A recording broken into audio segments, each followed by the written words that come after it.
Buenas tardes. El propósito de la clase de hoy es presentar el tema antropológico en el pensamiento de Nicolás de Cusa, haciendo especial alusión a los primeros tratados que escribe el cusano.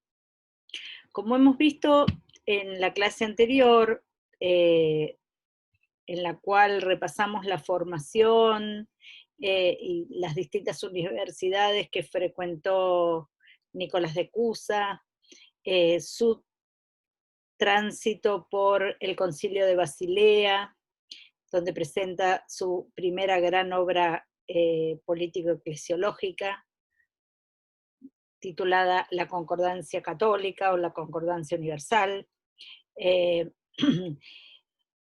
Aludimos también a que en su rol de persona comprometida con la política eclesiástica, el Papa Eugenio IV lo envía a un viaje a Oriente, a Constantinopla, a buscar a los padres griegos para un concilio de unión. Ese viaje se da en el año 1438 y a la vuelta de ese viaje, él, según lo dice en una carta que pospone a su primera gran obra, dice haber recibido un regalo del Padre de las Luces, que nosotros, digamos, de alguna manera secularizamos como una gran intuición filosófica.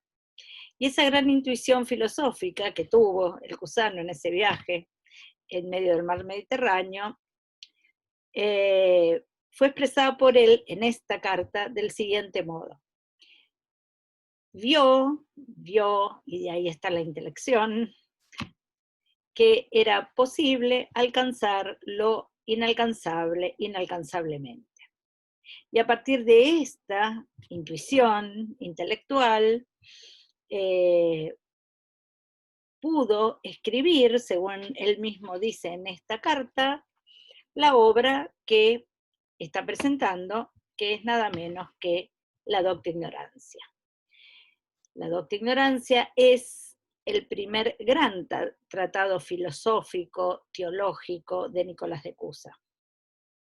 Escribe la Docta Ignorancia en 1440, y si me preguntaran cuál considero que es el tema fundamental de esta obra, quizá la más célebre de Nicolás de Cusa, creo que el tema es un tópico que lo acompañó durante toda su vida, que es la preocupación por el hombre frente a la verdad.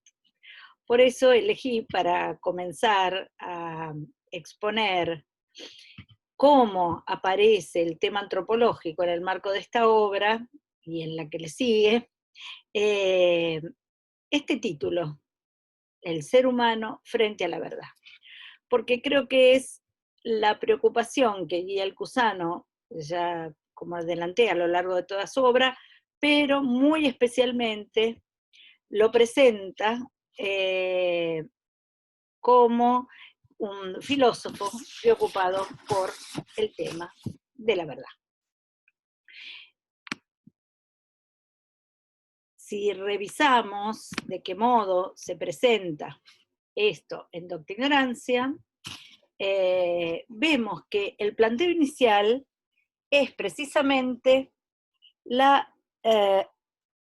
consideración aristotélica del hombre con un apetito, un deseo natural que hace que inevitablemente se dirija hacia la verdad. Retoma el cusano la fórmula aristotélica: todos los hombres desean por naturaleza conocer. Y esto que desean conocer no es otra cosa que la verdad misma. A partir de este planteo inicial de la obra, el cusano se pregunta: ¿qué entendemos por conocer?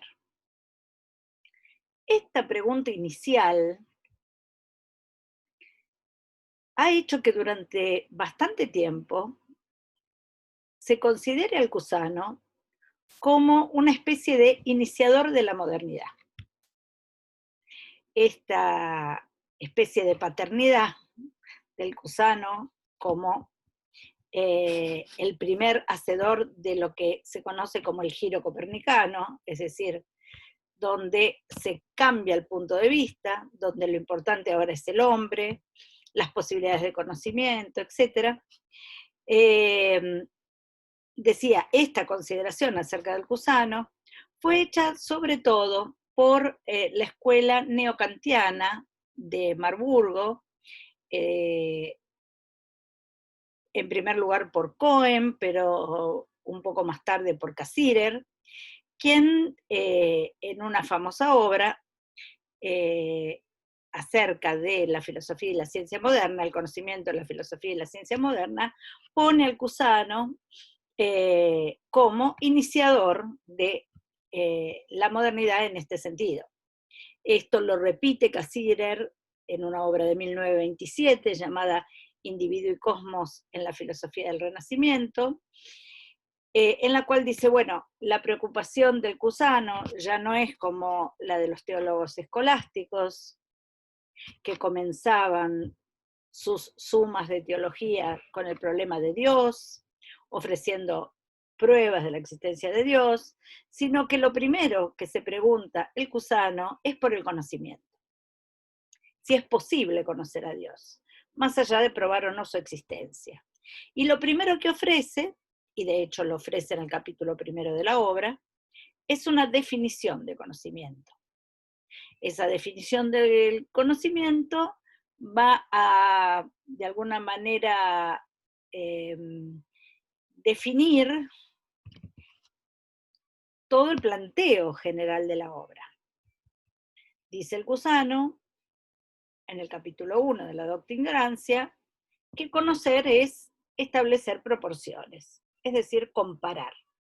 Y eso que se compara es algo conocido con algo desconocido. Y así el conocimiento avanza, comparando y estableciendo proporciones. Ahora bien, el hombre tiene un deseo natural, ese deseo natural se dirige hacia la verdad es entendida como absoluta e infinita, y si la verdad es infinita, por la misma razón es improporcionable. Y acá hay un tópico que es bien interesante, que no es original del Cusano, sino que obedece una larga tradición. Uno puede rastrear este tópico en Eriúgena, por ejemplo, y es relacionar la cognoscibilidad a aquello que tiene el límite. Recordemos que cuando hablamos de infinito, infinitum significa lo que no tiene límite, puesto que finis significa término, límite, determinación. Entonces, si lo cognoscible es aquello que es limitado, lo infinito o ilimitado, por definición, resulta incognoscible. Ahora bien, la incognoscibilidad puede ser entendida o bien como una ausencia o carencia de conocimiento, o bien como fue entendida por una larga tradición, que es la tradición de la vía negativa, sobre todo la que inauguró Dionisio Areopagita para la cristiandad, y es entender la ignorancia como un conocimiento por sobre. Es decir, ignorancia sería entendido como un superconocimiento o conocer por sobre lo conocido, y como tal conocimiento está por sobre, debe ser definido negativamente, es decir, como un no conocimiento. Lo que está por sobre el conocimiento es más que conocimiento, por tanto, no es conocimiento en sentido estricto, sino que es una instancia de anterioridad de la cual todo conocimiento procede. Esta instancia negativa, que desde Dionisio es llamada ignorancia, es ahora puesta en un primer lugar por el Cusano como un tipo de conocimiento, un tipo de saber que elige llamar ignorancia, o bien saber ignorante, o bien ciencia de la ignorancia. La peculiaridad de el planteo cusano, porque como les decía, esta concepción de ignorancia como un saber por sobre, un más que conocimiento, o un saber excesivo de lo excesivo, y en ese sentido negativo, como les decía, esto tiene una larga tradición que se remonta a Dionisio. Sin embargo, la originalidad cusana es hacer de esta ignorancia una doctrina. Y esa es la clave de la docta ignorancia. Cuando se dice docta ignorancia, no es solamente una conciencia de lo que se ignora. Dice el Cusano, leemos un texto breve que está en el capítulo 1, parágrafo 4. Puesto que el apetito en nosotros no es vano, deseamos saber que nosotros ignoramos. Y si logramos alcanzar esto en plenitud, habremos de acceder a la docta ignorancia. Cada vez que leo este texto, y quienes han sido alumnos nuestros en otros cursos lo sabrán, suelo decir lo siguiente: si el deseo de saber, si el apetito del que habla el Cusano, que todo hombre tiene, es un apetito natural, esto para un pensador cristiano significa que está puesto ahí como intención del Creador. Es decir, Dios ha puesto en nosotros, en cuanto seres humanos, un deseo de verdad. Ahora, cuando vamos a tratar de conocer esa verdad, tenemos un instrumento de conocimiento, que es la proporción, que no es adecuado para alcanzar esa verdad.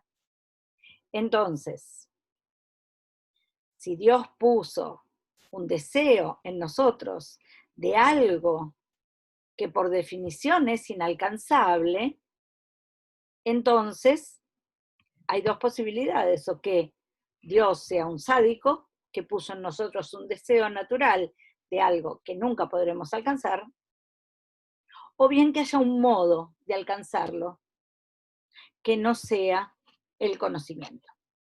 Precisamente este modo es el saber ignorante. Si retomamos la fórmula que el Cusano pone en aquella carta,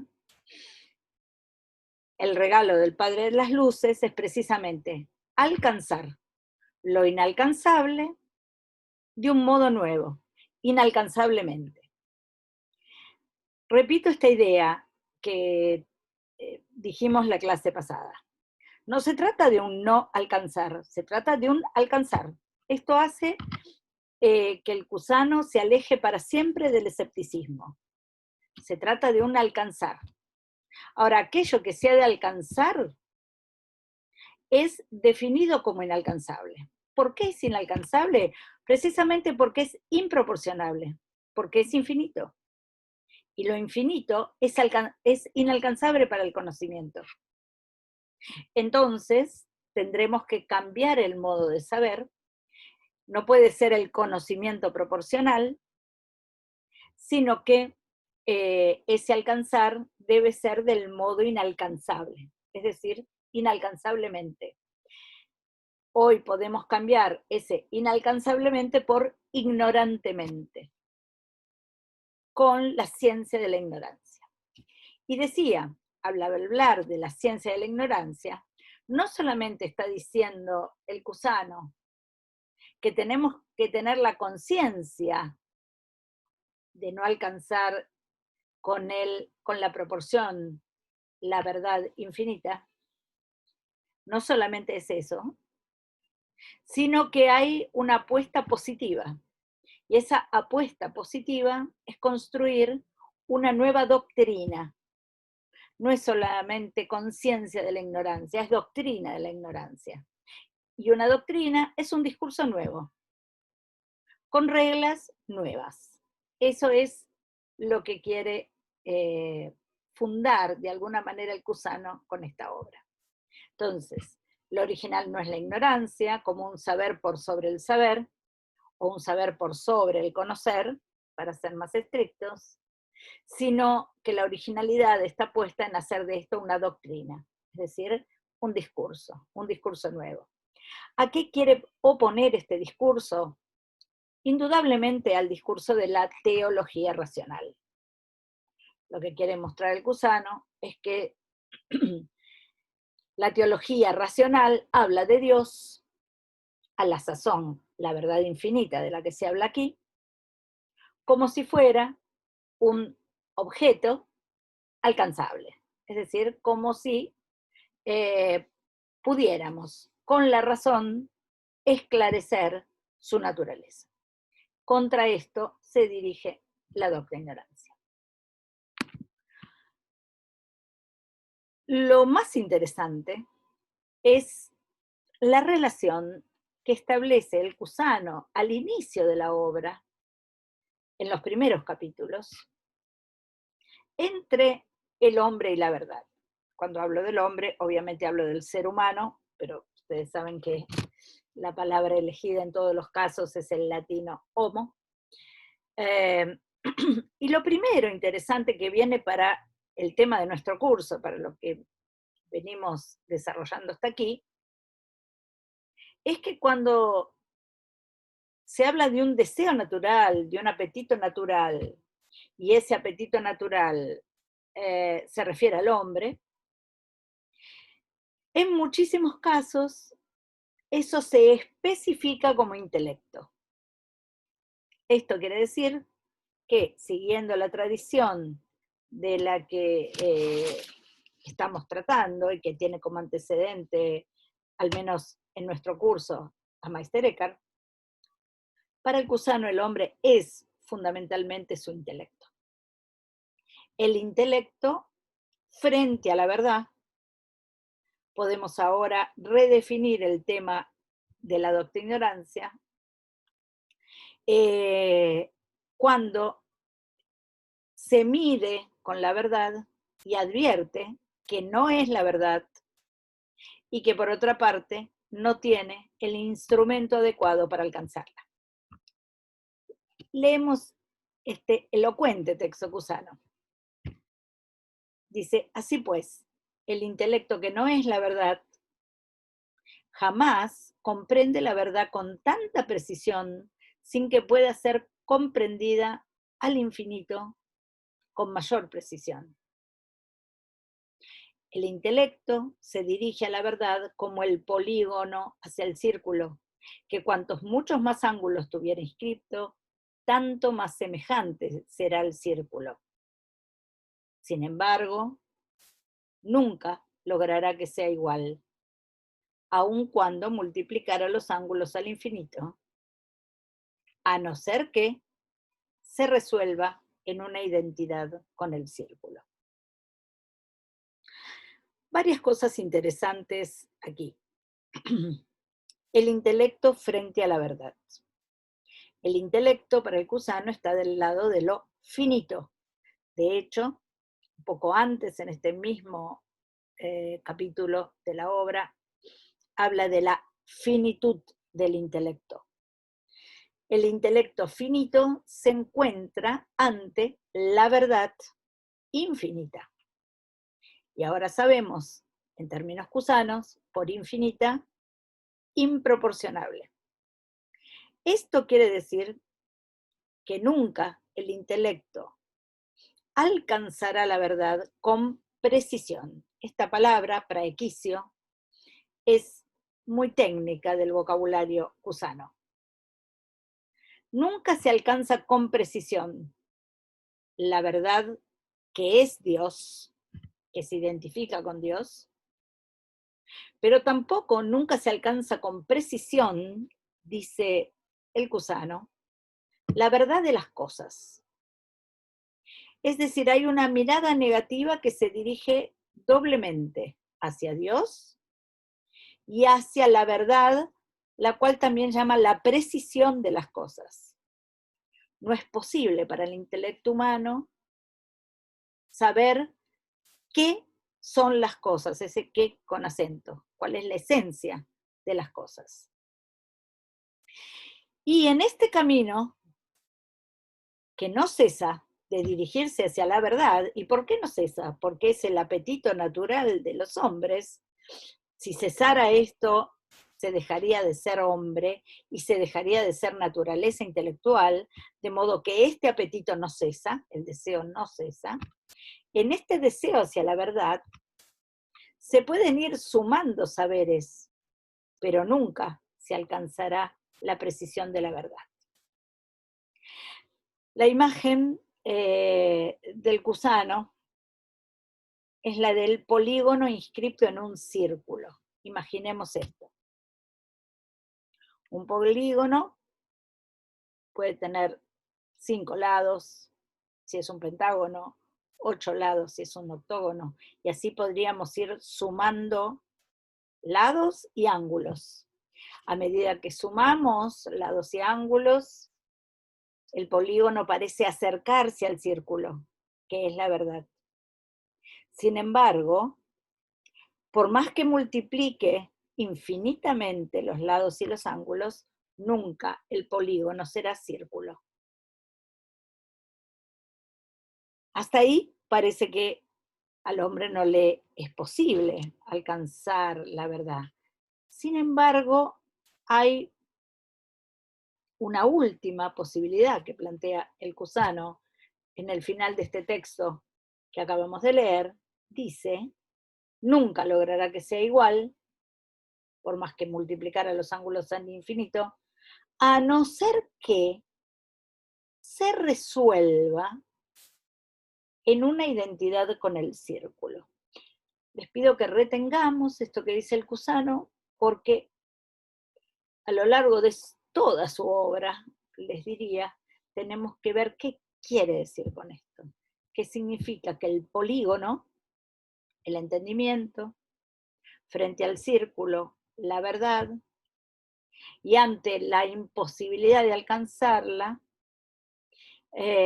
siendo polígono, pueda dejar de serlo y resolverse en una identidad con él?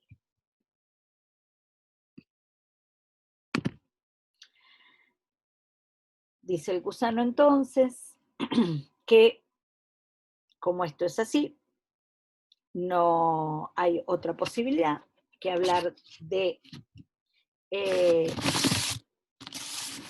de alcanzar de algún modo la verdad, de este modo inalcanzable, que es la doctrina ignorancia, sino con esta doctrina que llama doctrina máxima.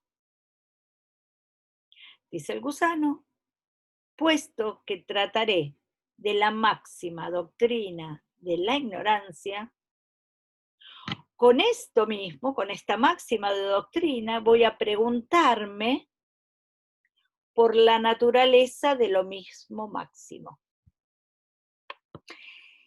Y lo que hace el Cusano es pensar esta noción de máximo en toda la obra en 3 consideraciones diferentes. Y esto va a ser al mismo tiempo la estructura del texto de toda la obra, que es presentada en el capítulo 2 del libro primero. Allí se presenta toda la estructura del libro, que será la consideración de lo máximo desde 3 perspectivas diferentes. Es muy importante tener esto en cuenta. Lo que va a presentar Nicolás de Cusa en esta obra no son 3 máximos, sino 3 consideraciones o perspectivas acerca de lo máximo. Y la perspectiva, en cada caso, será, tendrá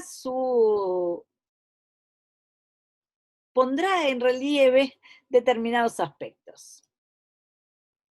Es difícil de sintetizar,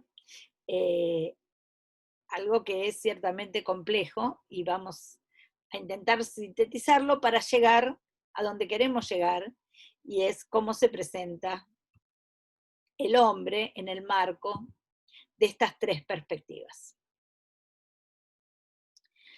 Lo primero que hace el Cusano es definir la naturaleza de lo mismo máximo, y dice: lo máximo es aquello de lo cual ninguna cosa mayor, nada mayor, puede darse o puede haber. Esta fórmula, que recuerda a la fórmula anselmiana, pero en términos de ser, porque lo que dice el Cusano es que llama máximo aquello mayor que lo cual nada puede ser, nada puede darse,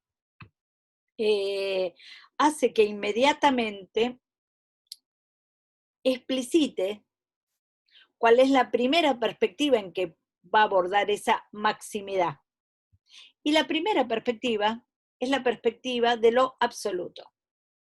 Es decir, la primera consideración de lo máximo será de lo máximo, de esto mayor que lo cual nada puede ser, en sentido absoluto. Esta palabra, absolutum, que acompaña a maximum, lo máximo absoluto, porque está en neutro, significa fundamentalmente para el Cusano lo máximo desvinculado. Efectivamente, la palabra absoluto viene del verbo latino absolvere, que significa eso, desvincular, no tener respecto, no tener comparación con. Y fíjense esto cómo se vincula con el tema de la verdad, porque la verdad infinita, que es este máximo absoluto, es llamada precisamente incognoscible porque es improporcionable. Y es improporcionable justamente porque no tiene respecto. Al no tener límite, lo que no tiene límite no puede compararse, proporcionarse con otra cosa.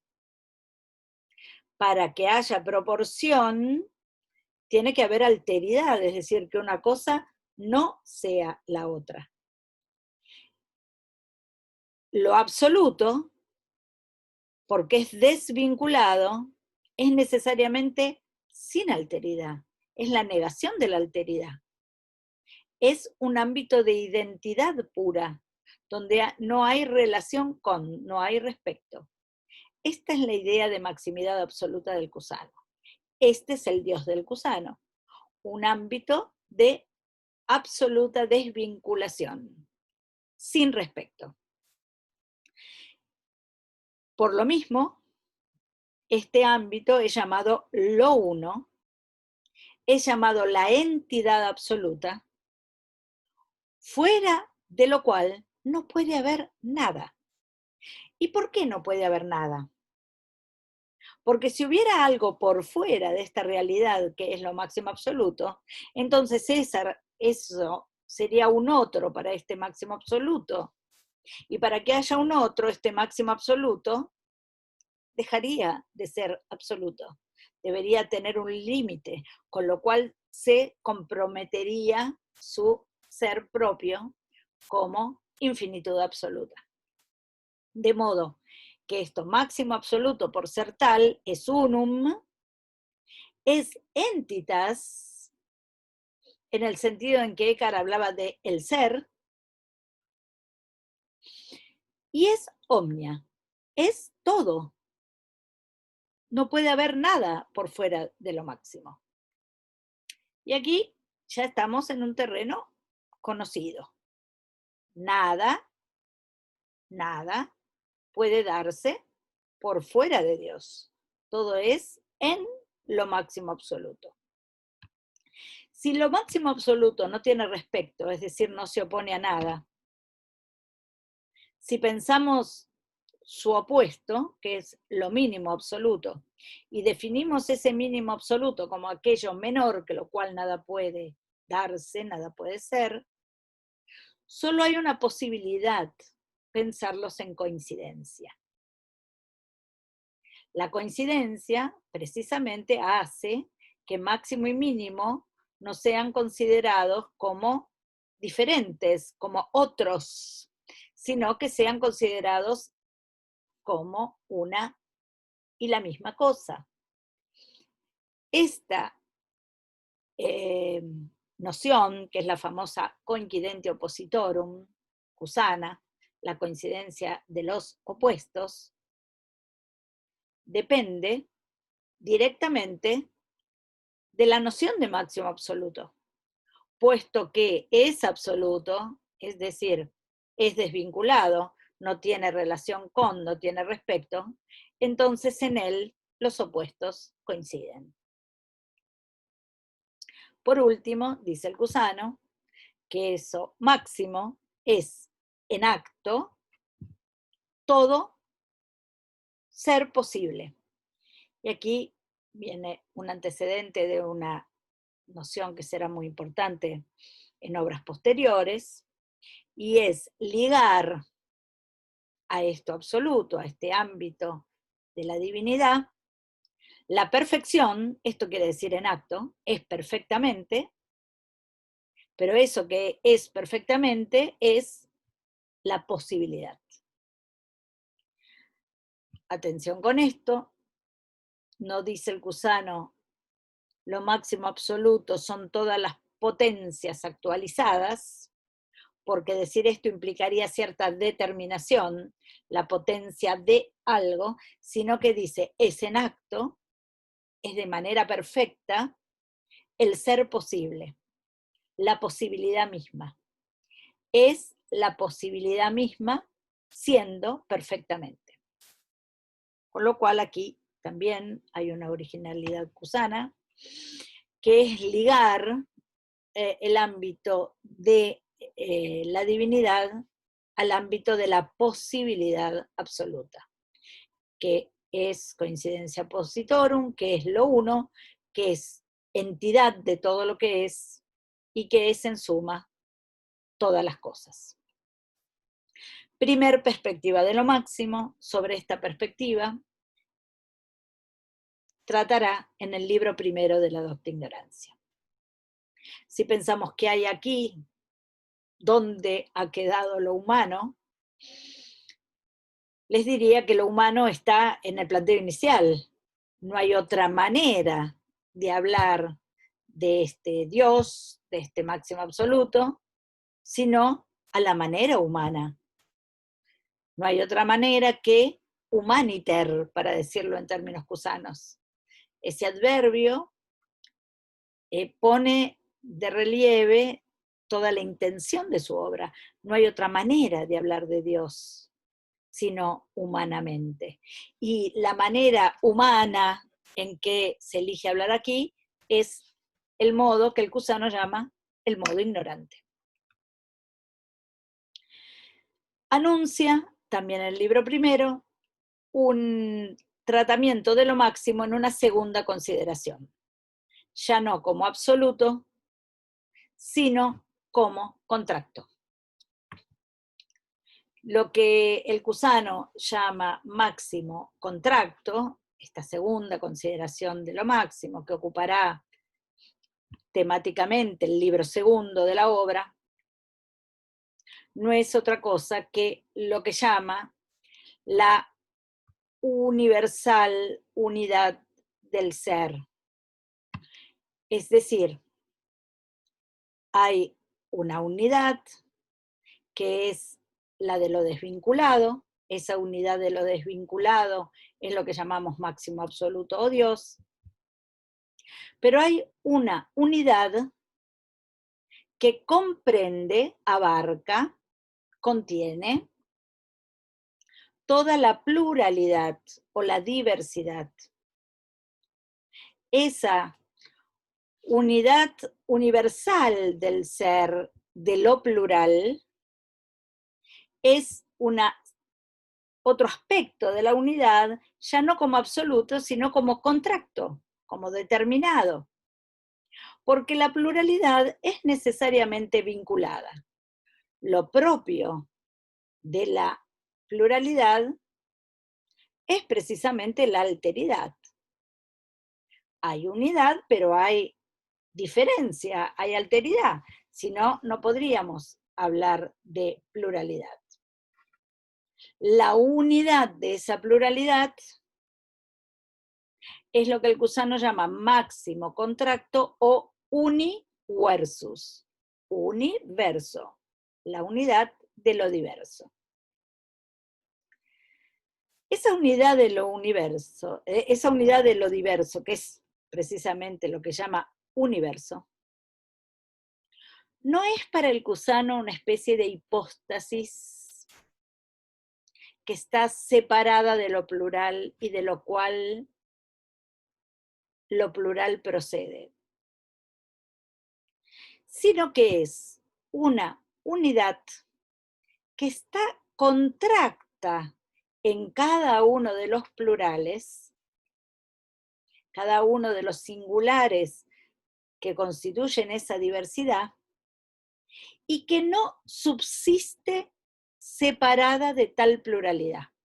Esto es muy importante para el tema que vamos a ver, porque de esta definición de este gran universal que es el universo, va a depender la visión primera que presente el Cusano sobre el hombre en el marco de esta obra.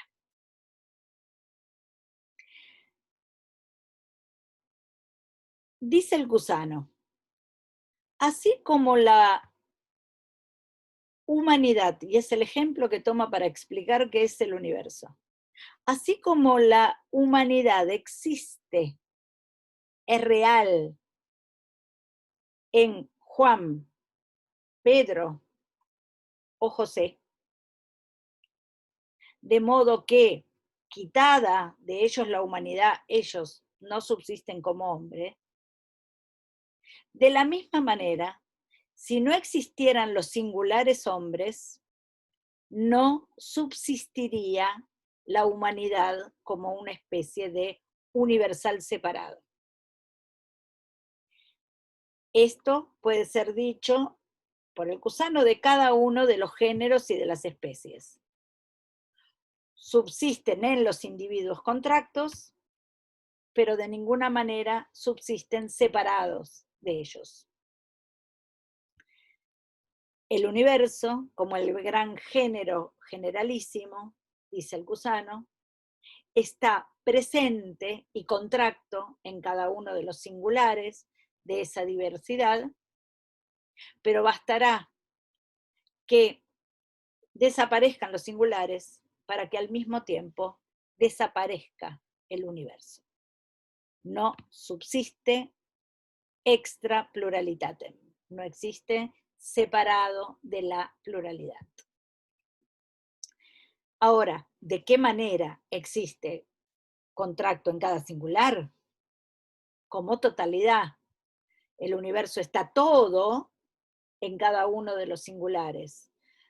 De modo que el universo está todo en esta piedra, el universo está todo en este vegetal, todo en este animal, todo en este ser humano, por plantear una especie de gradación. Lo máximo absoluto también está presente en todo lo singular. O dicho de otro modo, ningún singular tiene subsistencia si no es en lo máximo absoluto, porque él es la entitas absoluta. ¿De qué modo entonces está lo máximo absoluto en cada singular y de qué modo está lo máximo contracto? El Cusano dice,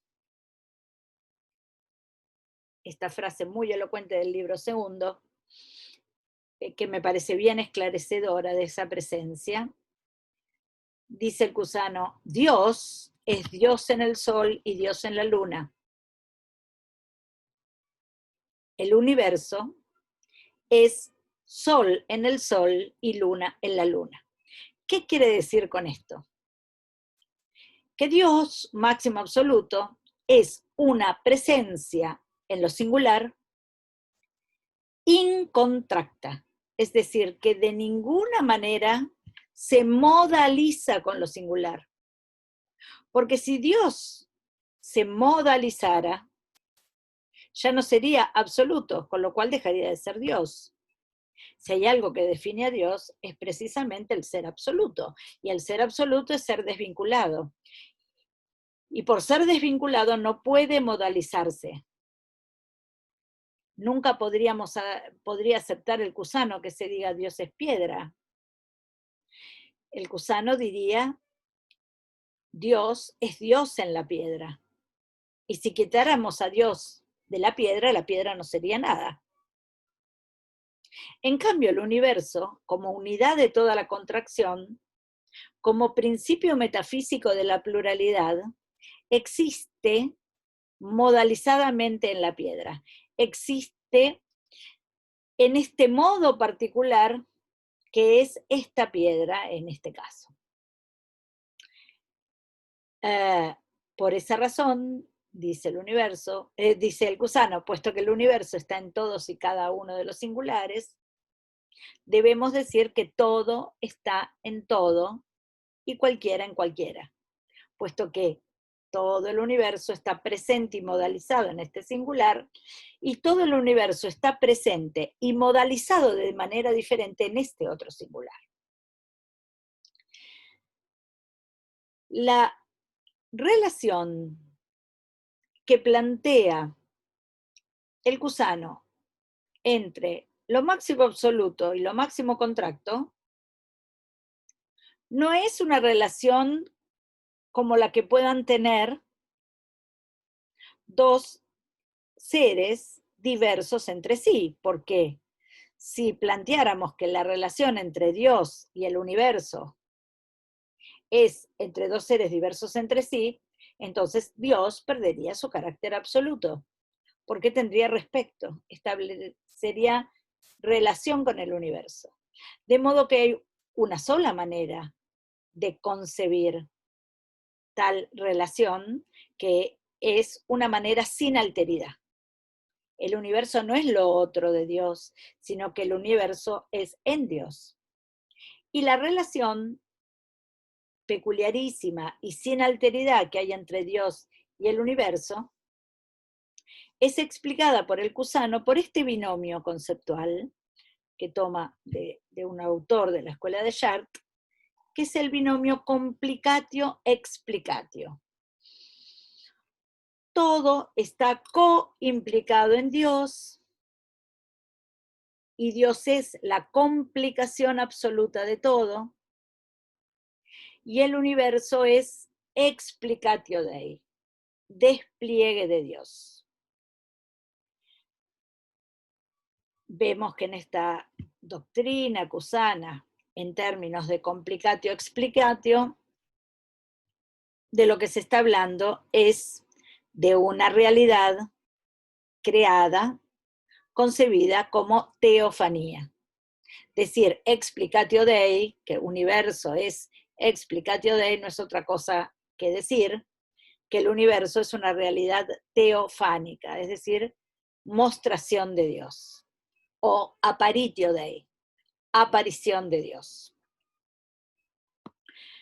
Inscribiéndose en esto, el Cusano en una larga tradición que tiene varios antecedentes, de modo que no está siendo tampoco original en este sentido. Ahora bien, si hay una consideración de lo máximo como absoluto, desvinculado, y una consideración de lo máximo como contracto, es decir, como la unidad de lo que es vinculado, y uno es concebido como despliegue del otro, lo que falta para completar el cuadro, dice el Cusano, es el nexo entre estas dos perspectivas de lo máximo. Y allí aparece lo máximo en una tercera consideración que ocupará el libro tercero de la doctrina ignorancia, pero es que es presentado en el libro primero, donde se hace la presentación total del volumen, en estos términos. Se trata de lo máximo, contracto y absoluto, simul, al mismo tiempo. Máximo, contracto y absoluto a la vez.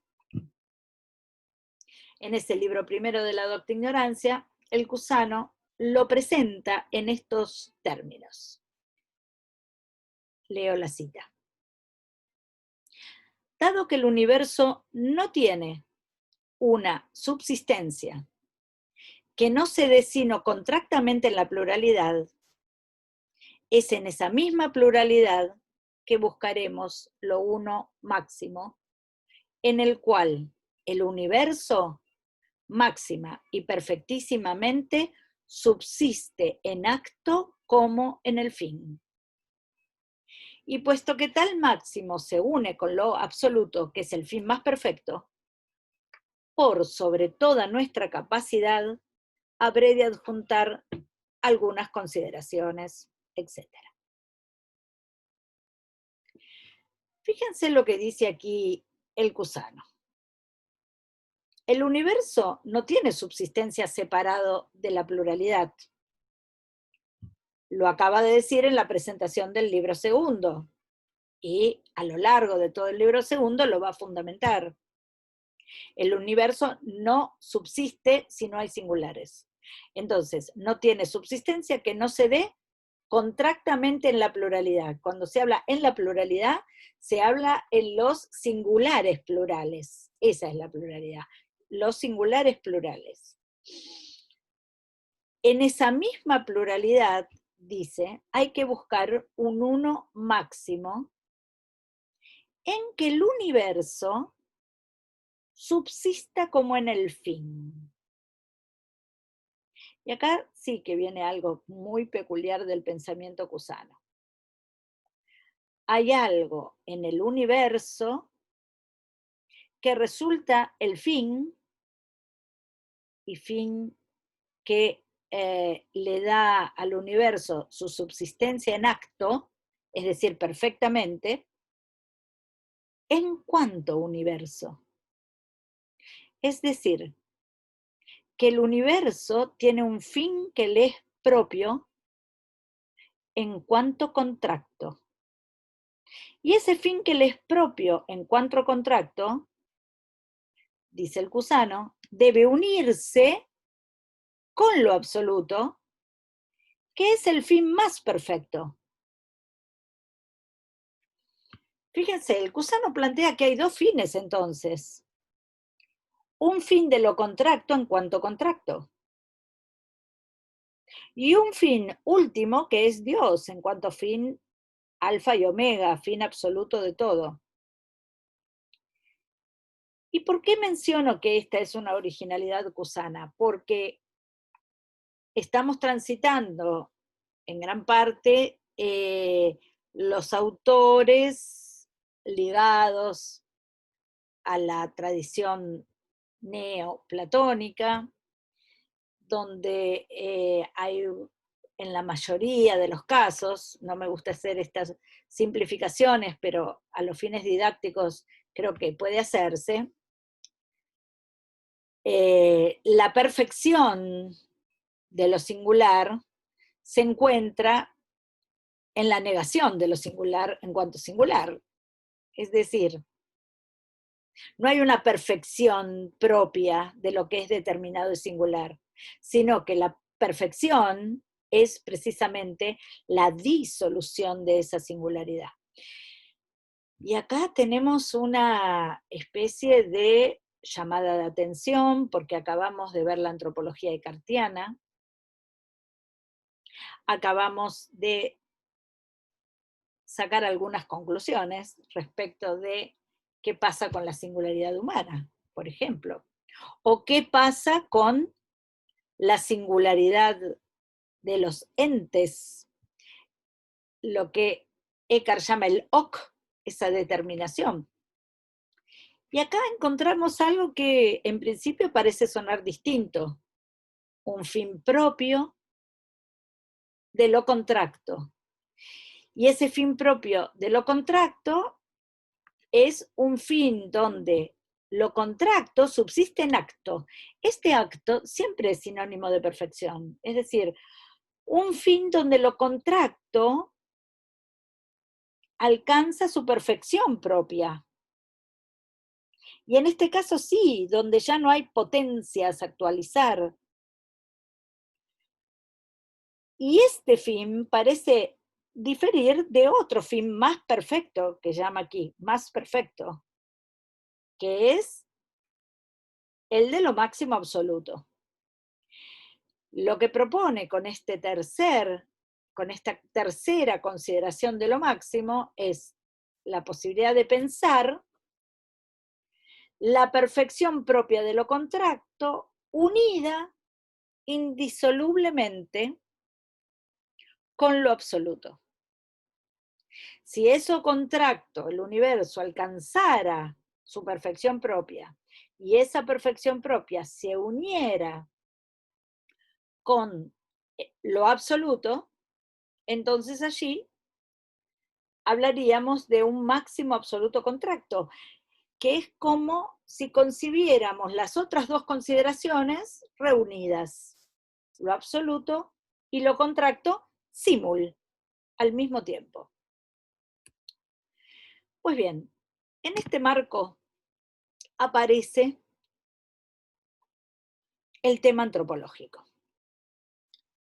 Y aparece en el libro tercero, o sea, no en ese anuncio que se hace en el libro primero, que es lo que acabamos de leer, sino ya en el tratamiento de este máximo absoluto y contracto al mismo tiempo que se hace en el libro tercero. Y aquí hay varias cosas que deben llamar nuestra atención. Porque si lo que se está buscando, como dijo el Cusano en la presentación del libro tercero, es un fin en el cual el universo subsista perfectamente como tal y que ese fin, esa subsistencia o perfección del universo se una con lo contracto, entonces todo el planteo del libro tercero será preguntar si acaso esto es posible.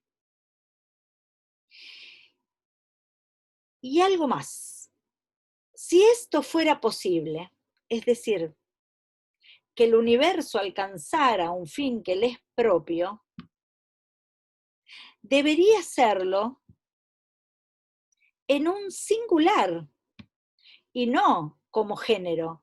¿Y por qué? Porque ya se ha probado, y se ha probado en el libro segundo, que el universo no subsiste separado de los singulares.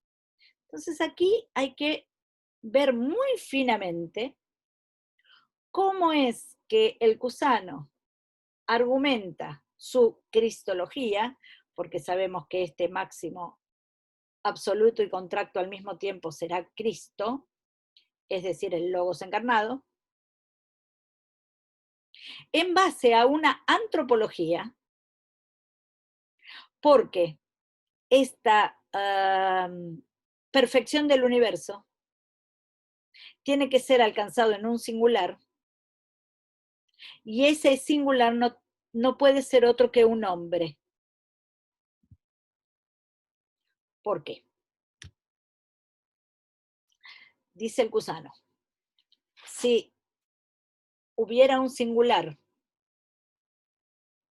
que alcanzara en sí mismo la perfección de su especie, y esto no es posible para ningún singular en principio, ninguna piedra es la perfecta piedra, ningún asno es un perfecto asno, siempre hay una perfectibilidad propia de lo singular. Del mismo modo, ningún hombre sería el perfecto hombre. Ahora, el Cusano se plantea lo siguiente, ¿y si fuera posible que un hombre singular alcanzara la perfección de su especie? ¿Cuál sería la perfección de su especie? que en él todas las potencias de la humanidad se encuentren en acto. Eso sería la perfección de su especie. Si esto fuera posible, y ese hombre perfecto se uniera a lo absoluto de manera indisoluble, entonces tal hombre singular sería unido a lo absoluto, tal máximo, absoluto y contracto al mismo tiempo. Ahora, ¿por qué un hombre? ¿Por qué no un ángel, por ejemplo, u otro ser creado? Precisamente porque el hombre reúne en sí toda la naturaleza del universo. Y aquí apela el Cusano a un tópico de la tradición, que es la concepción del hombre como un microcosmos. El hombre, dice, es la naturaleza media que reúne lo superior y lo inferior, el ángel y el animal. En él se reúnen lo sensible y lo espiritual. De modo que esa perfección de una especie en un singular no puede lograrse en ningún otro ser creado, sino en un hombre. Por eso decimos que la noción de hombre como microcosmos es el fundamento de la cristología cusana. Cristo fue hombre porque el hombre es microcosmos. Leemos en el libro tercero de la Docta Ignorancia. Por otra parte, la naturaleza humana es aquella que ha sido elevada sobre todas las obras de Dios y es poco menos inferior a los ángeles y complica la naturaleza intelectual y sensible y concentra todo el universo dentro de sí. Y habiendo sido proclamada con razón por los antiguos como un microcosmos o un pequeño mundo.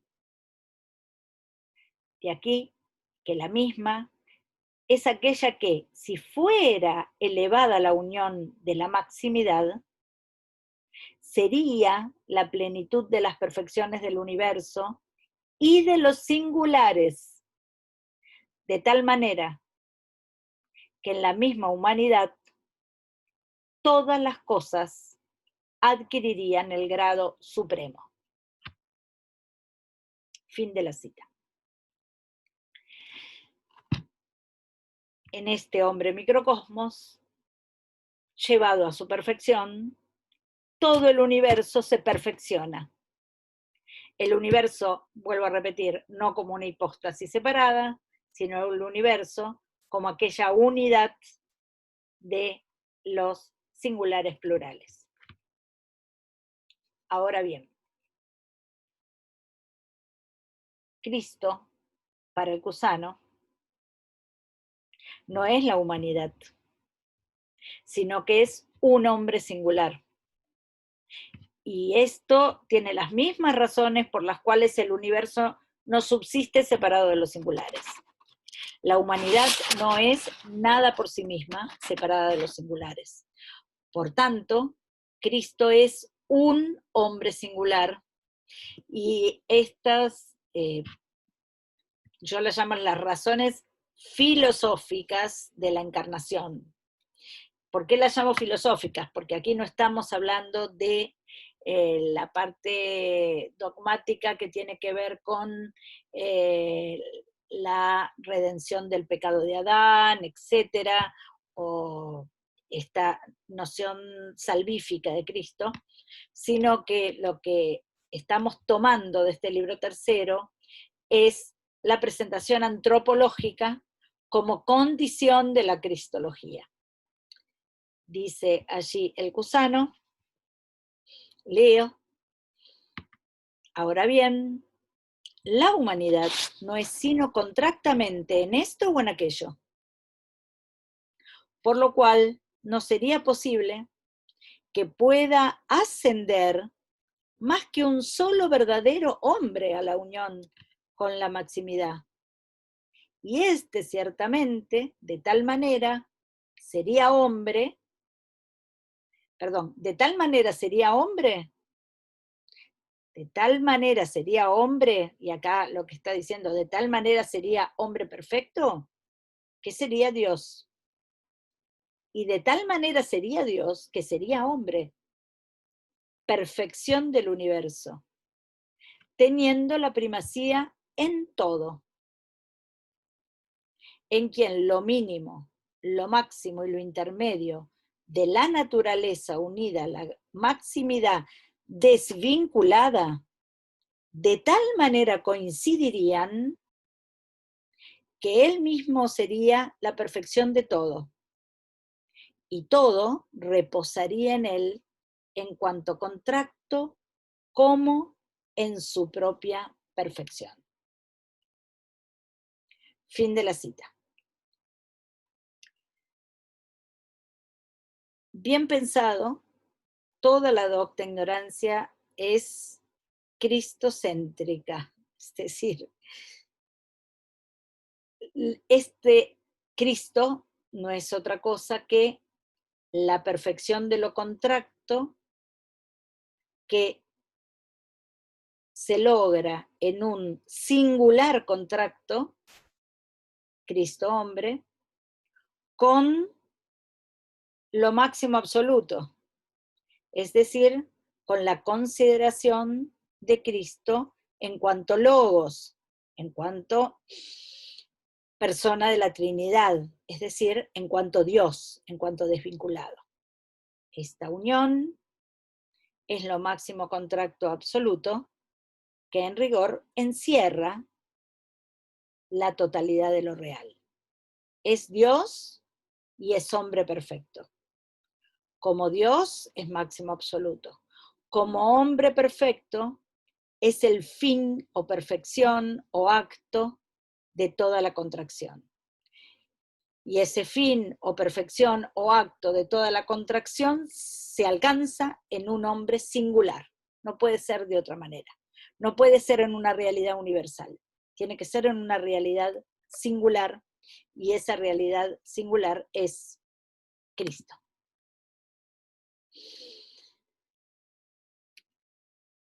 Ecce homo, esta famosa fórmula que está en el Evangelio de Juan capítulo 19, es la presentación que hace Pilatos de Jesucristo.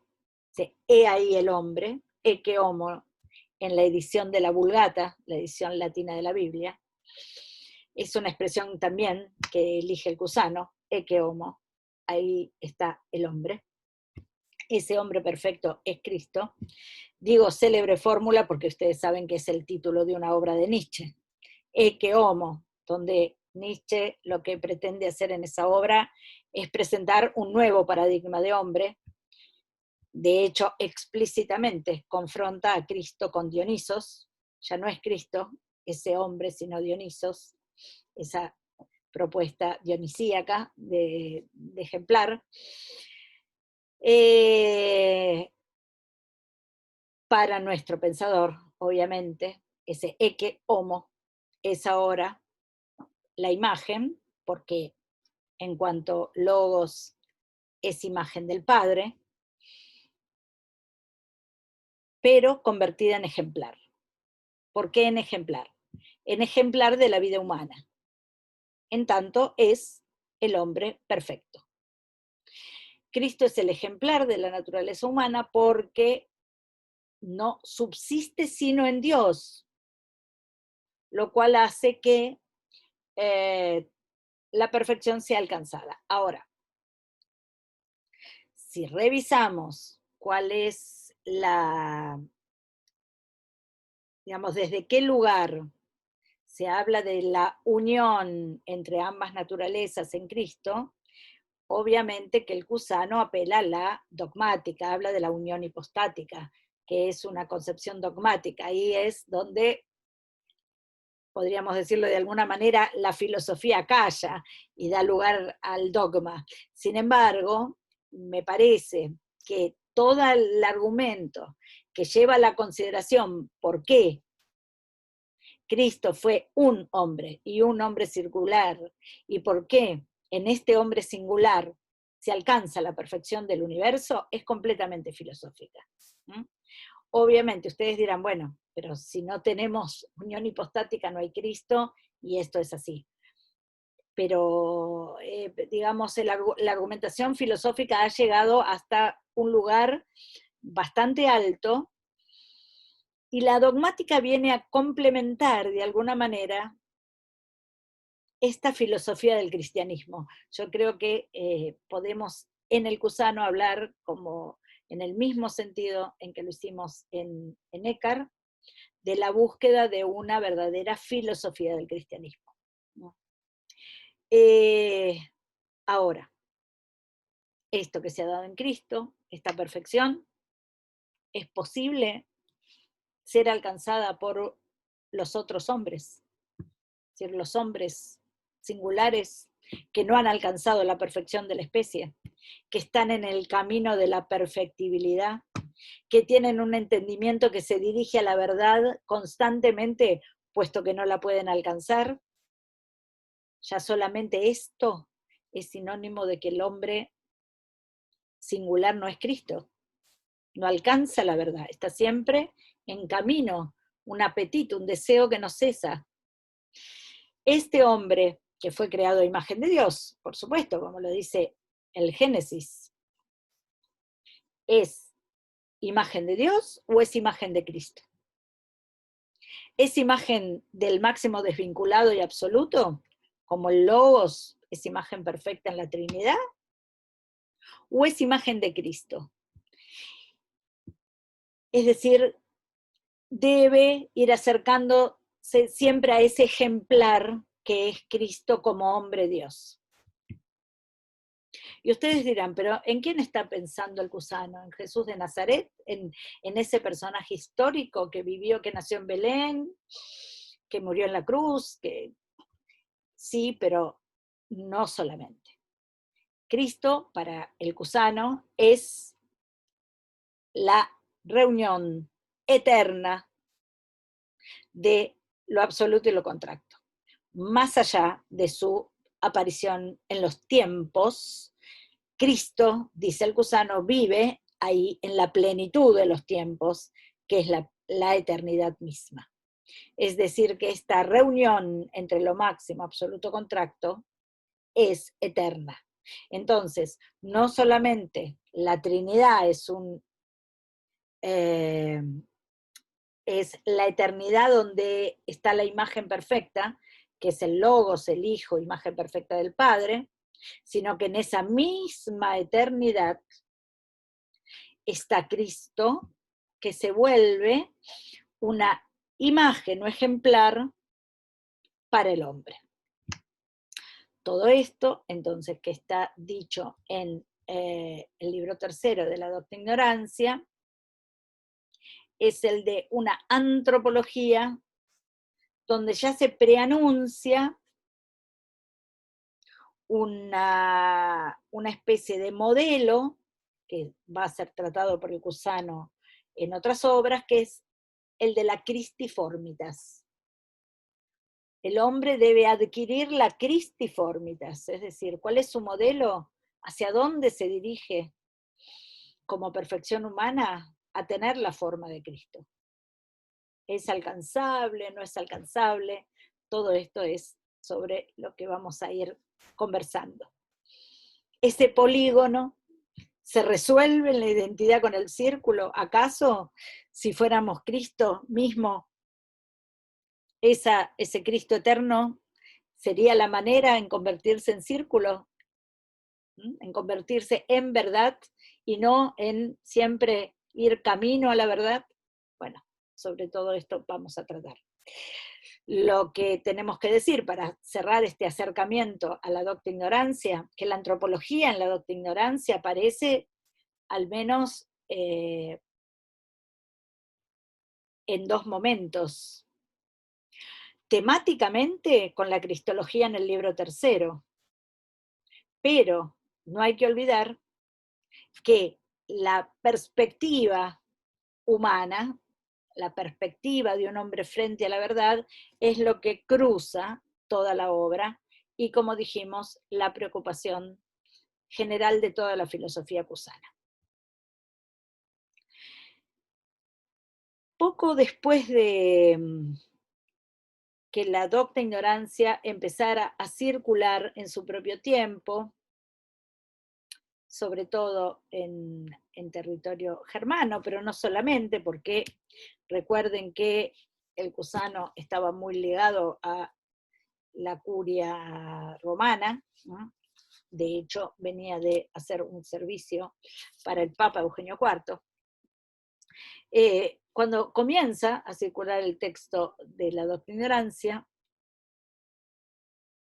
que es dedicado además a un cardenal muy poderoso de este tiempo, que es el cardenal Giuliano Cesarini, al cual el cusano le dice: espero que aceptes estas mis bárbaras ineptitudes propias de alguien que viene del pueblo germano, y ahí se refiere a su latín un poco tosco, muy diferente del latín de los humanistas, movimiento al cual Cesarini pertenecía, pero además le dice: espero que puedas entender este modo peculiar de razonar acerca de lo divino. Y este modo peculiar de razonar acerca de lo divino también lo atribuye el cusano a su origen germánico. Nosotros venimos de transitar ese modo peculiar de referirse a lo divino de la tradición germánica. Hemos transitado el pensamiento de Eckhart y además hemos hecho alusión en la clase pasada a la crisis post-eckartiana, a todo lo que produjo la condena póstuma de Eckhart, que a pesar de que ha pasado más de un siglo, todavía sigue latente. Tal es así que no se hizo esperar una réplica a la docta ignorancia, que vino de la pluma de un maestro de la Universidad de Heidelberg, Johannes Benck, que en 1442, fíjense, 2 años después, fue poco menos de 2 años, escribe contra el cusano un texto titulado De ignota literatura, como una especie de banalización de la noción de ignorancia. Pero no solamente fue una banalización, sino que fue una dura crítica, y no solamente fue una crítica, sino que fue una acusación. Ben quiere mostrar que el cusano se inscribe en la lista de herejes recientes, digamos, relativamente recientes de la Iglesia, como los Lolardos, los Vegardos, y entre los nombres propios, el de Meister Eckhart. Presenta todo lo que él llama las conclusiones y los corolarios erróneos de la docta ignorancia, y cita textos de la obra del cusano para acusarlo de herejía. Entre las acusaciones está la misma idea de ignorancia, de cancelar, cómo la docta ignorancia cancela el principio de no contradicción aristotélico. La cuestión es que es cierto, el cusano explícitamente cancela el principio de no contradicción, lo reemplaza por el de la coincidencia de opuestos. Ben muestra que eso es una herejía. La coincidencia de Dios y las criaturas, lo que nosotros llamaríamos panteísmo, lo acusa el cusano de esto. Que el cusano haya sostenido que Dios es la entitas y la forma absoluta de todo lo real, la forma essendi única de todo lo real, el cusano lo dice, que Dios es todas las cosas, el Cusano lo dice, y como ustedes sabrán, extrayendo pasajes sin las explicaciones del caso, las acusaciones de Ben parecen tener bastante fundamento. Y en la mayoría de los casos, Ben dice, y esto lo sostiene el Cusano como ya lo sostuvo Eckhart, quien fue condenado, etc.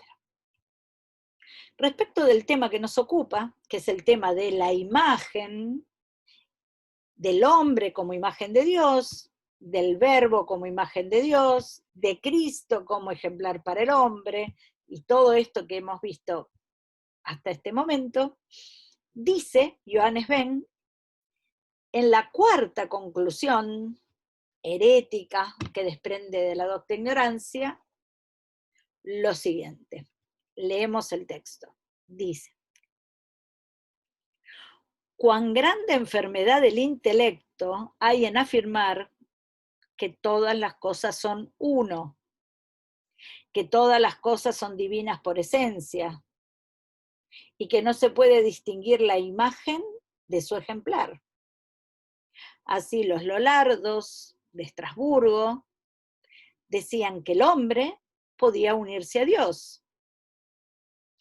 Y dice Eckhart en sus sermones, el Padre genera su Hijo en mí, y yo soy allí mismo el Hijo y no otro. Fin de la cita de Benck.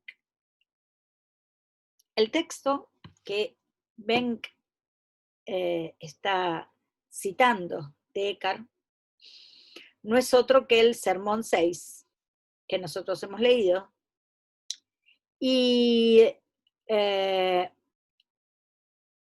lo pone en relación con un texto del libro primero de la Doctrina Ignorancia, donde precisamente en el marco del tratamiento de lo máximo absoluto, en ese caso, el Cusano habla del ejemplar y la imagen.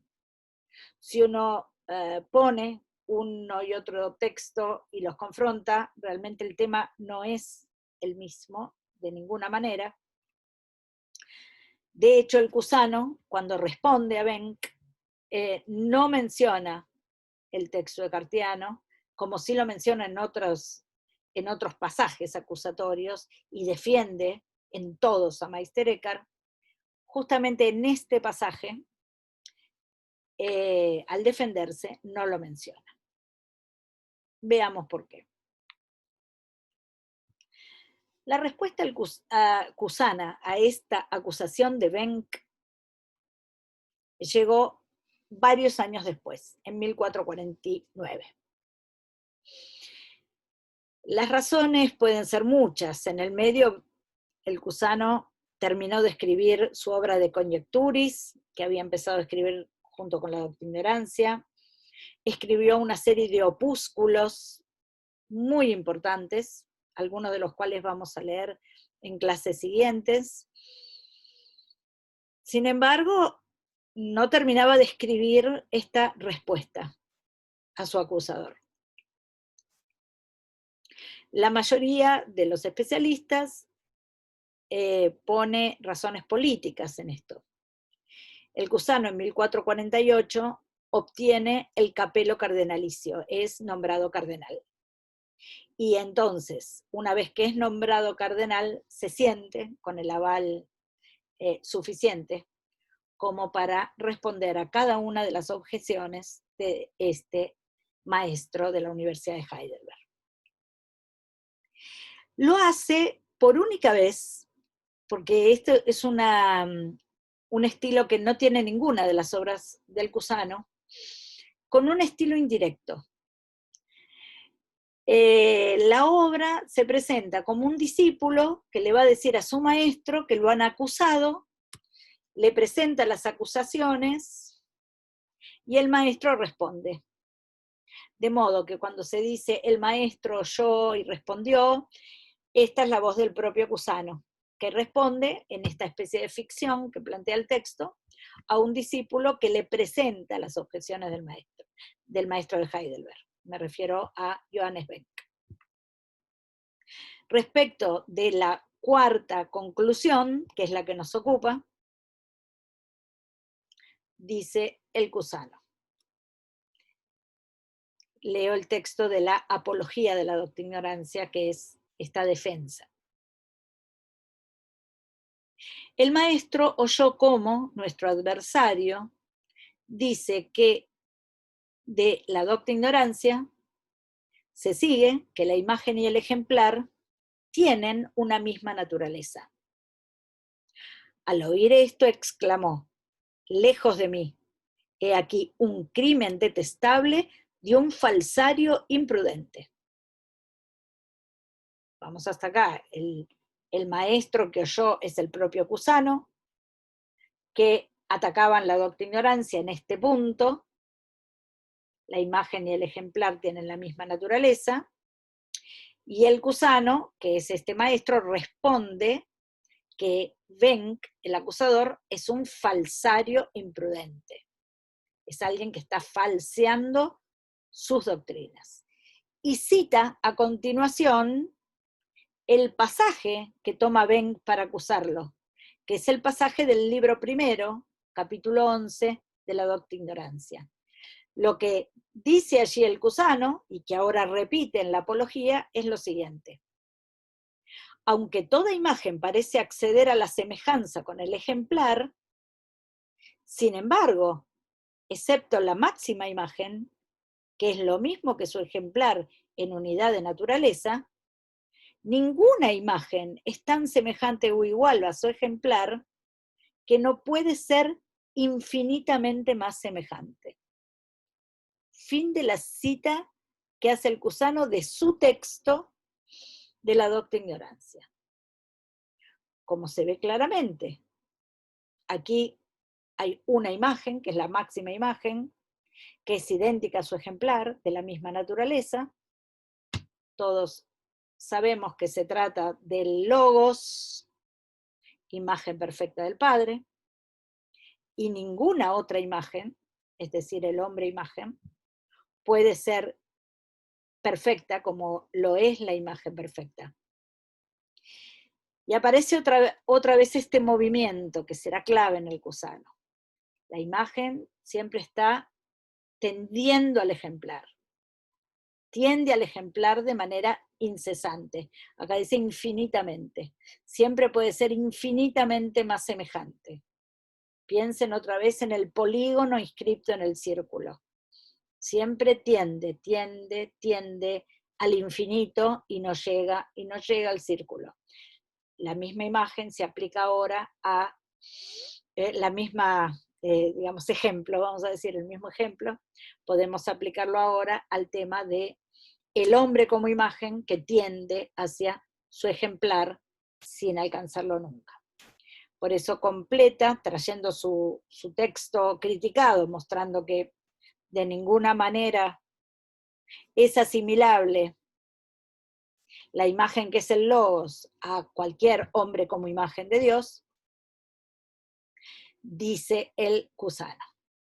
El maestro dijo, se trata del mismo, fíjate cómo este falsario, Wenck, afirma que yo he atribuido a toda imagen disminuida aquello que según Pablo compete solo al Hijo unigénito, que es imagen consustancial del Padre. Señalo aquí esta terminología cusana para referirse al hombre como imago diminuta, imagen disminuida.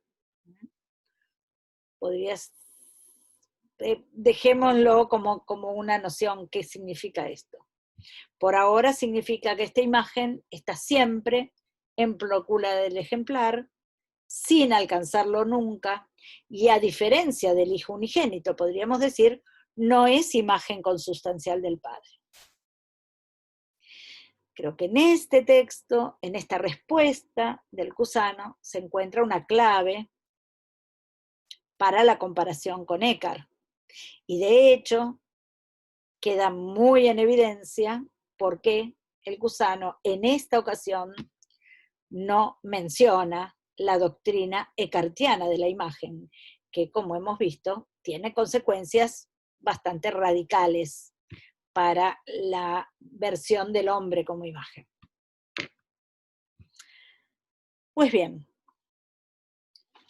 vamos ahora a hacer una alusión breve y como una especie de apertura a temas que trataremos en las clases que siguen, a una obra que el Cusano comenzó a escribir junto con la Docta Ignorancia, de Conjecturis, acerca de las conjeturas. Es mencionada en la Docta Ignorancia, por eso sabemos que la empezó a escribir simultáneamente, sin embargo que terminó bastante después. Se cree que en el año 1444. Y a diferencia del tratamiento de la antropología en la Docta Ignorancia, donde la antropología aparecía ligada a la cristología, o sea, la temática antropológica aparece ligada al tópico de Cristo como hombre perfecto.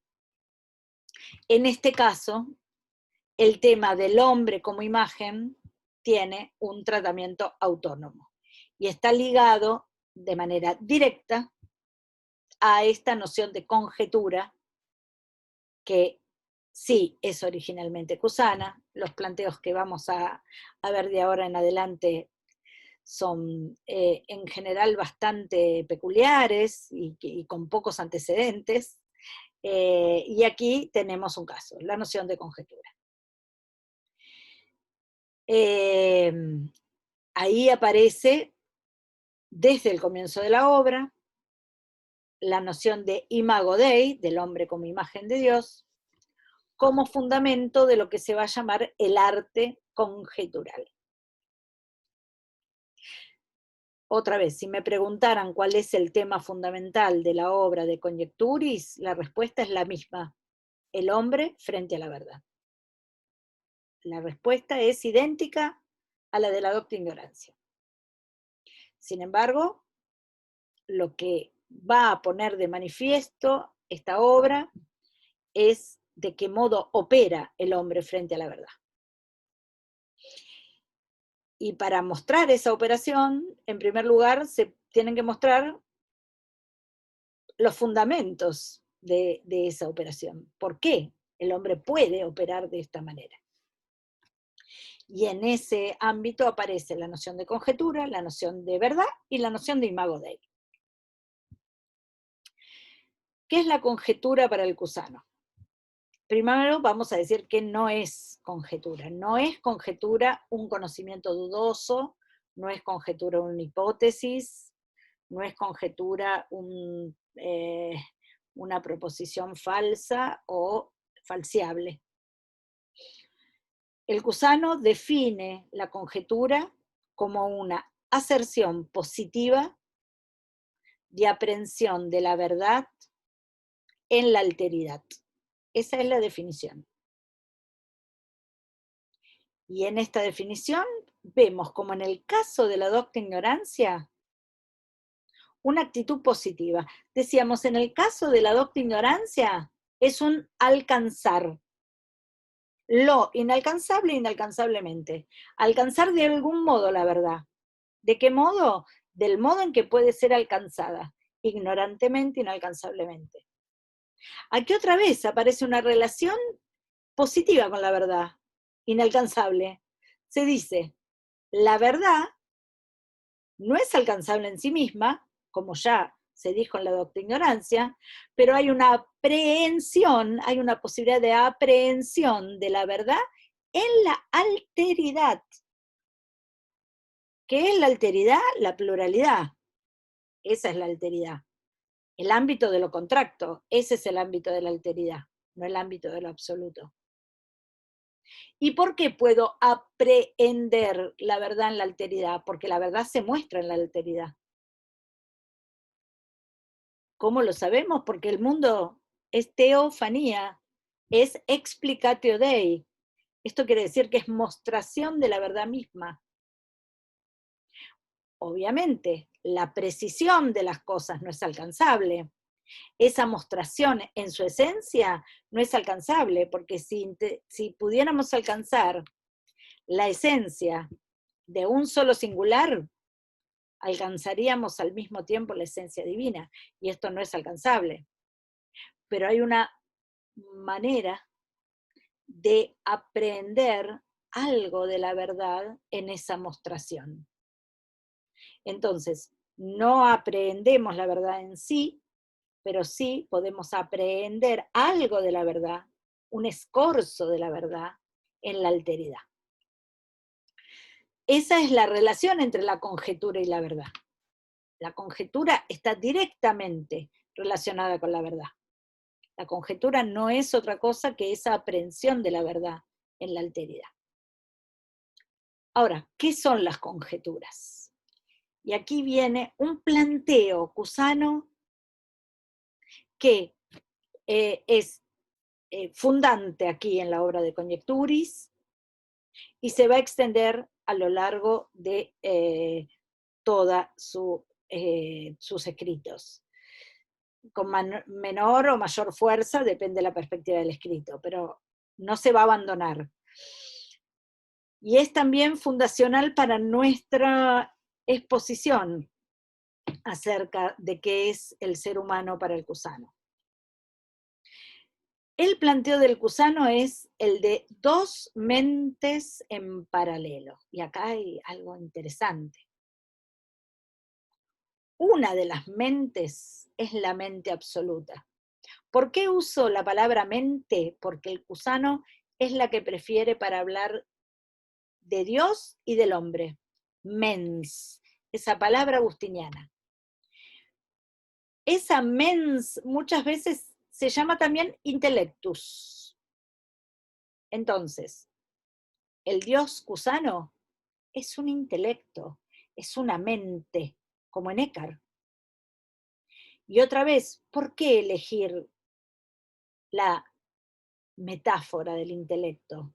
¿Por qué digo que es una metáfora? Porque se está trasladando algo que es propio del hombre a la realidad divina. ¿Por qué elegir esa traslación? Porque el intelecto, como dijimos, es productivo. El intelecto es algo que hace, sale fuera de sí, sale fuera de sí y produce. Entonces, hay dos mentes para el cusano, la mente divina y la mente humana. La mente divina produce, explica, procesiona, crea. ¿Qué crea un universo? Que es explicatio Dei, su propio despliegue. No es otra cosa el universo, sino el despliegue del intelecto o la mente divina. Es como si esa mente, ese intelecto, se desplegara en un discurso propio. Ese discurso es el universo. Pero hay algo en el plano de lo creado, dice el cusano, que no es explicatio Dei, sino que es imago Dei, imagen de Dios. Entonces, ya no es teofanía, sino que es reflejo, imagen y semejanza. Esa es la mente o el intelecto humano. Como mente, como intelecto, tiene el mismo carácter de la mente divina. ¿Y cuál es ese carácter? El ser creativo, productivo, poder salir fuera de sí. La unidad de Dios produce la pluralidad del mundo. La unidad de la mente humana produce, dice el cusano, la pluralidad de sus conjeturas. De modo que las conjeturas son obra del arte de la mente humana. Y por esa razón, esto que sale de la mente del hombre es llamado arte conjetural. Es una creación humana, por eso se llama arte. Así como el arte divino es el mundo, el arte humano, el mundo real, quiero decir, el mundo real de los entes, el arte humano crea un mundo que es el mundo conjetural. Y a tal punto que el Cusano dice que la mente humana es la forma y entidad de sus conjeturas. Es bien interesante. O sea, las conjeturas tienen una sola fuente, que es la mente humana, a tal punto que la forma y la entitas de esa producción no es otra sino la mente. Dice en el comienzo de la obra, en el parágrafo 5 del libro primero de Conjecturis. Conviene que las conjeturas provengan de nuestra mente, tal como el mundo real proviene de la infinita razón divina. Pues mientras la mente humana, eminente semejanza de Dios, participa según puede la fecundidad de la naturaleza creadora, desde sí misma en cuanto imagen de la forma omnipotente, muestra lo racional en la semejanza de los entes reales. Fin de la cita. En primer lugar, quiero llamar la atención en el hecho de que la mente es imagen y similitud. El Cusano usa los dos términos como sinónimos, imagen o semejanza de la mente divina. En segundo lugar, no dice a imagen, dice imagen. Este es un punto que hemos visto también en otros autores. Dice, el hombre es imagen de la forma omnipotente, de la mente divina. El hecho de ser imagen hace que él tenga la misma vis, la misma virtud. ¿Y cuál es esa misma virtud? La virtud productiva, creadora. Lo que crea son conjeturas. Esas conjeturas muestran a la mente, porque la mente se explicita en sus conjeturas. Y fíjense que la relación que establece el Cusano entre mente divina y universo, y entre mente humana y conjeturas, es también análoga, porque usa los términos complicación-explicación.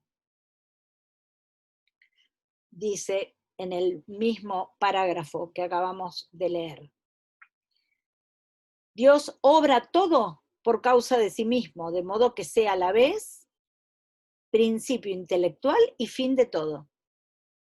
De la misma manera, ciertamente, la explicación racional del mundo proveniente de nuestra mente complicante es hacedora por causa de sí misma.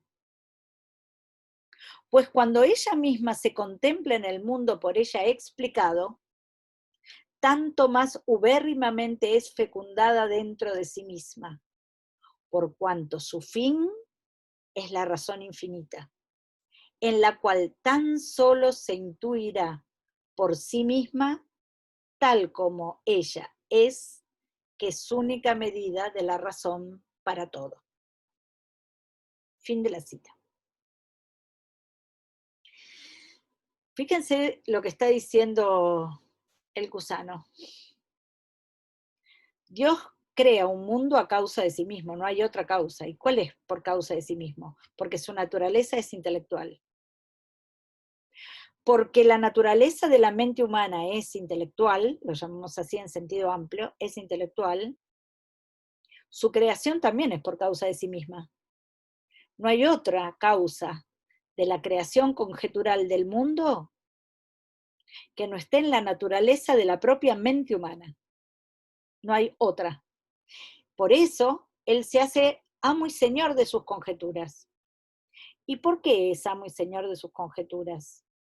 Primero porque una mente no puede no conjeturar, un intelecto no puede no crear. De modo que, en tanto es mente, crea. No crea entes como Dios, crea un mundo simbólico, que es el mundo conjetural.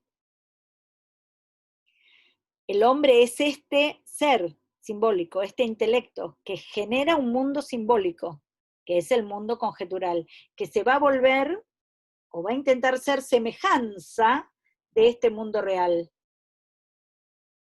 sin lograr llegar a la verdad de este mundo real, pero va a tratar de ser semejanza de este mundo real. Ahora, las conjeturas salen de la mente. ¿Y para qué la mente se explicita en sus conjeturas? Primero por su propia naturaleza y por tanto para conocerse a sí misma. Ella se contempla en el mundo por ella explicado. Puesto que el mundo conjetural es explicitación de su mente, la unidad de la mente se contempla a sí misma en la pluralidad de las conjeturas. Entonces, todo el mundo conjetural sale de la mente divina y vuelve a la unidad de la misma mente. Ese principio y fin del mundo conjetural, porque parte de la mente humana para volver a ella, no es otra cosa que una procesión y retorno, encuentra el principio y el fin en sí misma, no se acaba en sí misma, sino que ella misma tiene su ejemplar más allá de ella. Lo que quiero decir con esto. Por momentos, cuando uno lee el De Conjecturis, parece que estamos en un ámbito de completa autonomía humana. La mente es entidad y forma de sus conjeturas. Las conjeturas salen de la mente y vuelven a la mente humana. Nadie rige, no hay otra ley que rija el ámbito conjetural.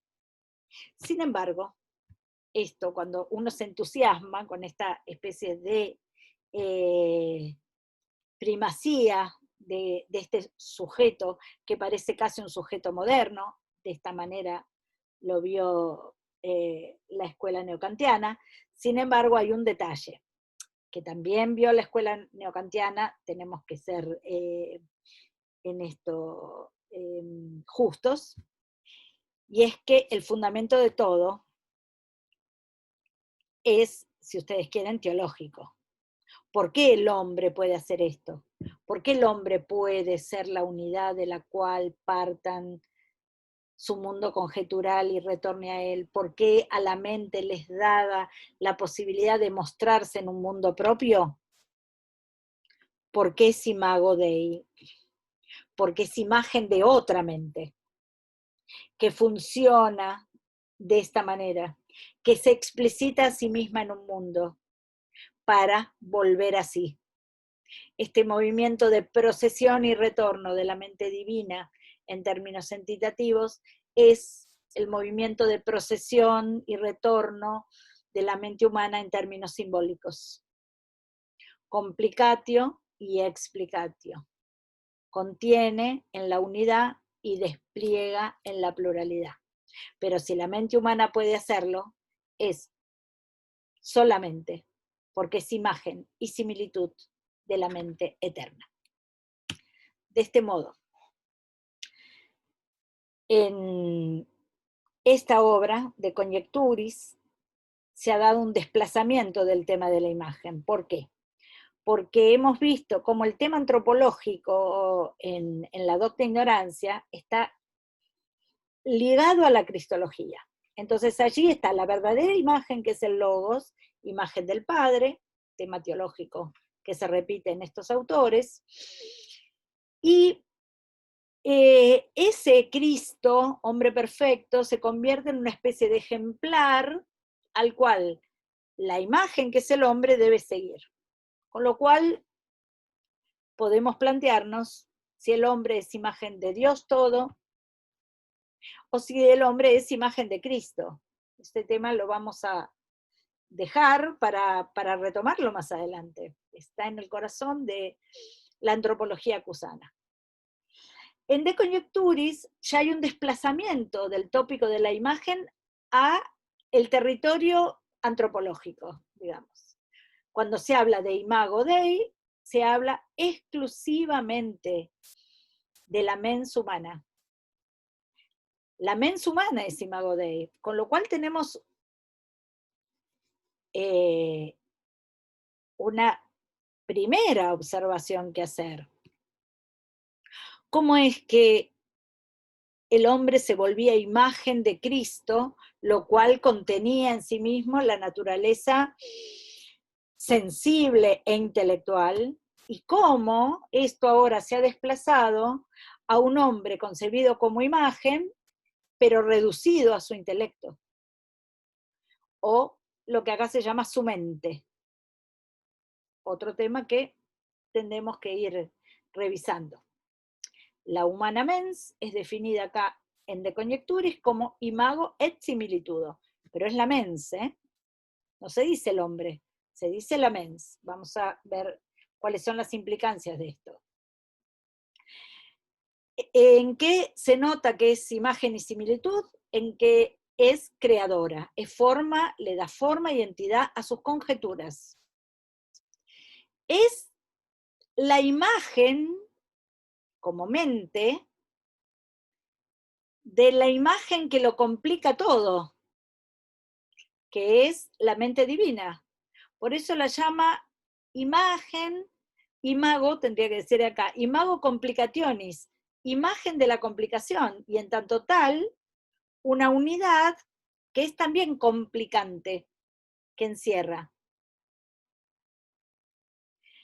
Ahora bien, cuando hablamos del máximo absoluto como complicación de todo, dijimos que lo que está complicado ahí es en acto todo ser posible.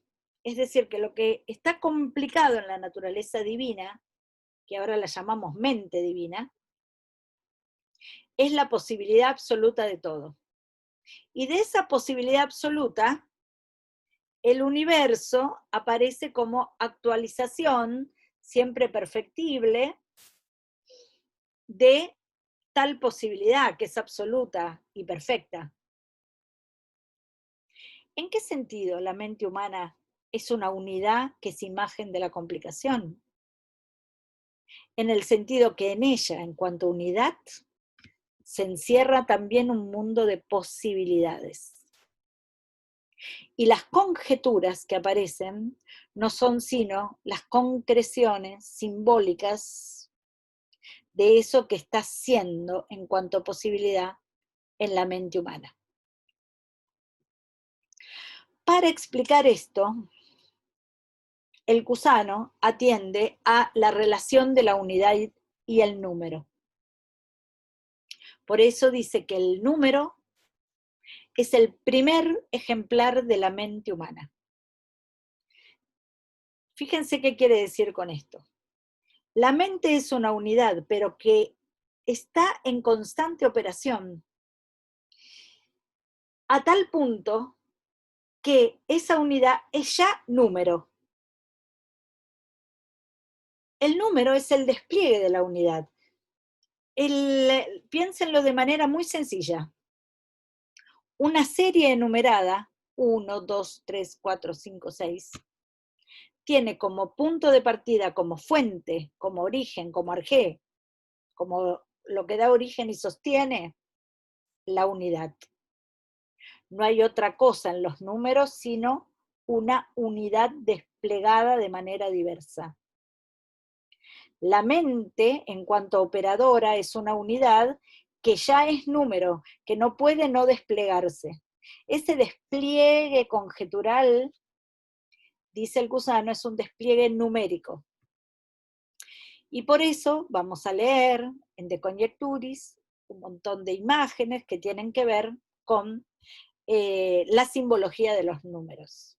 En primer lugar, el tetractis pitagórico, donde muestra el gusano, que así como en el tetractis se muestra que hay 10 que resultan de la progresión entre 4 unidades, 1 más 2 más 3 más 4, que nos da el 10 en el tetractis pitagórico, esto nos puede servir como una especie de imagen para entender la progresión numérica que se da en el mundo conjetural.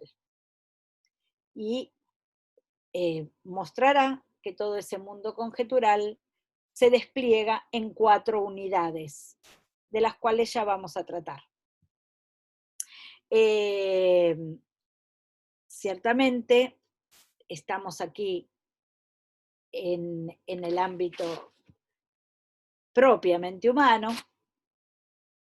y al hablar del despliegue o la progresión numérica de esas 4 unidades, es decir, 4 unidades conjeturales, que parten de la mente, a la primera de esas unidades conjeturales, aquella que refleja la unidad, aquella que es simbolizada por el número 1, que no tiene nada de alteridad, porque es pura unidad, la va a llamar nada menos que Dios.